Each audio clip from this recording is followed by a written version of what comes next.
Ask My Instructor 2.5.35. For this problem, we are given a rational function, which is a polynomial over a polynomial, and we're asked to find horizontal and vertical asymptotes. We're also asked to examine the behavior of the function near any vertical asymptote it might have. Part 1. Evaluate the limit as x goes to infinity and x goes to negative infinity of the function, and then identify the horizontal asymptote, or asymptotes. The degree of the denominator is 4, so we divide the numerator and the denominator by x to the 4 before taking the limit. Dividing by x to the 4 is the same as multiplying by 1 over x to the 4. I distribute that in and I rewrite the function in this manner. It's a rather ugly expression, but look, this is why I want to do it. I know that the limit as x goes to infinity of 1 over x to the n is 0, and the limit as x goes to negative infinity of 1 over x to the n, that is 0 as well, as long as n is a positive integer. So by writing the limit this way, I can see that 4 over x squared, that will be going to 0. 120 over x squared, that'll go to 0. 61 over x squared, that'll go to 0. And 900 over x to the 4th, that will go to 0. So when I take the limit, I end up with 4 over 1, and so the limit is equal to 4. Now remember, this rule is also true for x going to negative infinity. So when I take the limit of x going to negative infinity, I'll get the exact same answer. So the limit as x goes to infinity is 4, the limit as x goes to negative infinity is 4, and we have a horizontal asymptote at y equals 4. Part 2. Find the vertical asymptotes. For each asymptote, examine the behavior of the function coming from the left and the right. To find vertical asymptotes, we first attempt to factor the numerator and the denominator.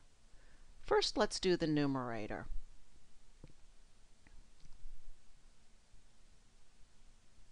Next, the denominator.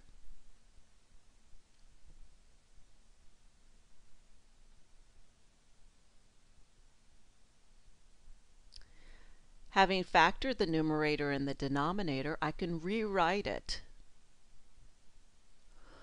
Written this way, I see how I can simplify the expression. I go ahead and simplify it, and this is what I get.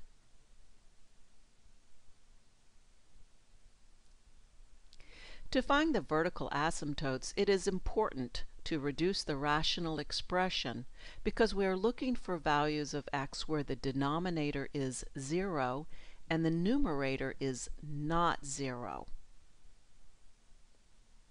Here's my point. The values x equals 5, -5, 6, and -6, all of those values of x make the denominator equal to 0. But only x equals -5 and x equals 6 are vertical asymptotes. If you're talking about domain, you would say that the domain of the function does not allow 5, -5, 6, and -6. So it's important that I have all of that information about the factoring. However, if I'm looking at vertical asymptotes, then I'm only interested in numbers that makes the denominator equal to 0 and the numerator non-zero. So these are my vertical asymptotes, -5 and 6. Part 3. The vertical asymptotes are -5 and 6. For each asymptote, we need to evaluate the function coming from the left and the right. Let's first look at negative 5. I want to come to negative 5 from the left, and I want to look at negative 5 from the right. Let's put in what our function is. And we're going to use the reduced form because that's a much simpler form for us to evaluate the ratio. So these are the two limits I'm looking for. We'll look at the top one first.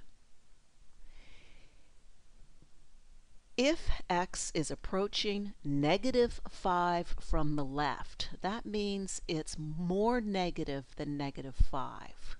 Okay? Now, for x squared, that's always going to be positive. If x is less than negative 5, then x plus 5 is going to be less than 0, and x minus 6 will be less than 0. So their product will be positive. I already know my numerator is positive, so I have positive over positive, positive.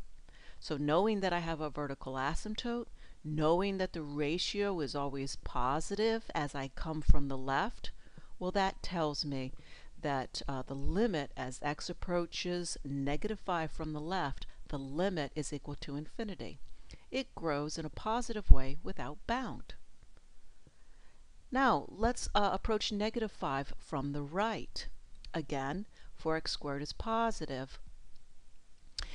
X plus 5, that will be positive because I've got a number that's larger than negative 5. It's to the right of negative 5. And x minus 6 is still negative. So I've got positive over positive times negative. So I have it ends up being negative, and so the limit is equal to negative infinity.